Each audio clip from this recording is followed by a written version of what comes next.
కొద్ది కాలము, ఈ కొద్ది కాలము మనము బ్రతుకుచున్న మనము ఎప్పుడు ఏమైపోతామో తెలియదు. దినములు గడుచుచున్నవి, క్షణములు దొరుకుచున్నవి, ఆయుష్ తరుగుచున్నది, అంతము పిలుచున్నది. అయితే ఎవరి నుండి మనం దేవుని చేరాలంటే వాక్యం సెలవిస్తా ఉన్నది. యేసుక్రీస్తు ప్రభువారు భూమి మీద ఉన్నప్పుడు సెలవిచ్చిన మాటలు ఏమిటంటే, యోహాను సువార్త 5:24 మనం చూస్తే అంటున్నాడు, నా మాట విని నన్ను పంపిన వాడిని విశ్వాసం ఉంచు ప్రతివాడు మరి తీర్పులోనికి రాక మరణంలో నుండి జీవులోకి దాటినాడు అంటున్నాడు. అంటే మరణం అనేది పాతాళం, అది రెండవ మరణము. శరీర మరణము నీకు నాకు భూమి మీద నివసించిన ప్రతి మానవునికి శరీర మరణం మొదటి మరణము అందరికీ ఉంది. అయితే ఇంకో మరణం ఉంది, ఆత్మకు చావు లేని మరణం. ఆత్మకు చావు లేదు. ఆ ఆత్మ దేవుని తెలుసుకుంటే, దేవుని ఎరిగి ఉంటే, దేవుని లోకములో నిత్యము జీవిస్తుంది. ఆత్మ నిత్య జీవానికి వెళుతుంది.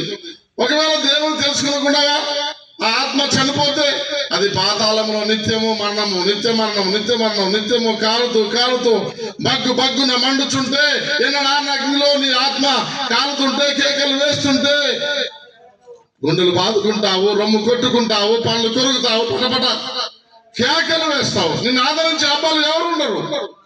అందుకే నీ ప్రాణం పోకముందే దేవుని ఆత్మ దేహంలో ఉన్నప్పుడే దేవుడు ఎవరిని తెలుసుకొని ఎవరి ద్వారా దేవుని చేరాలని నీ వెళ్ళాలి.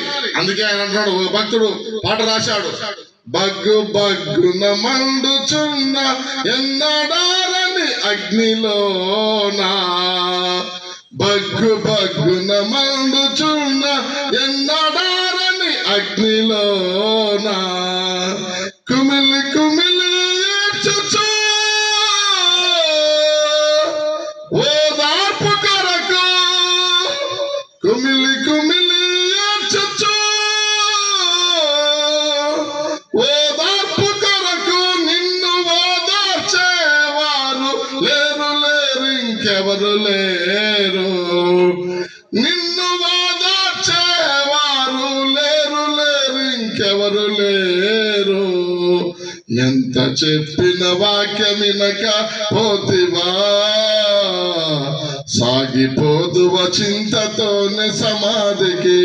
సోదరి సోదరులారా, ఎంత చెప్పినా దేవుని మాటలు వినకపోతే, ఎంత చెప్పినా దేవుని వాక్యం వినకపోతే ఆకాశం ఆలకిస్తుంది, భూమి చెవి ఎక్కుతుంది.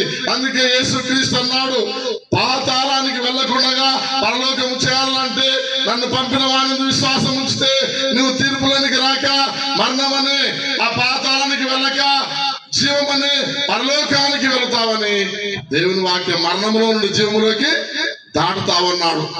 దాటడం అంటే సులువు.